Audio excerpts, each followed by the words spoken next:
বাবা আমার কি বিয়ে হবে না?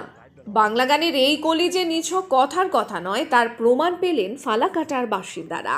বুধবার সকালে ছিল মেঘাচ্ছন্ন আকাশ, টিপটিপ করে বৃষ্টি পড়ছিল।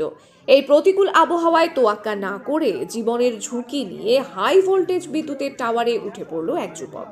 দাবি একটাই, বিয়ে দিতে হবে। বাবার কাছে বিয়ের আর্জিও জানিয়েছে ওই যুবক, কিন্তু বাবা তৎক্ষণাৎ যুবকের আবেদন নাকচ করে দিয়েছেন। তারপর যা হয়েছে তা এখন সকলেরই জানা। বিয়ের দাবিতে টাওয়ারে উঠে বসেছে যুবক। এই ঘটনায় ব্যাপক চাঞ্চল্য ছড়িয়েছে এলাকায়। ঘটনাটি গ্রামবাসীদের নজরে আসতেই শোরগোল পড়ে যায় ফালাকাটা ব্লকের ধনিরামপুর 1 নম্বর অঞ্চলের দেওমালি গ্রামে। বাবার কাছে বিয়ের দাবি পূরণ না হওয়ায় সাত সকালে হাই ভোল্টেজ টাওয়ারে উঠেছে যুবক। যুবকের বাড়ি বানারহাট ব্লকের সাঁকুয়াছড়া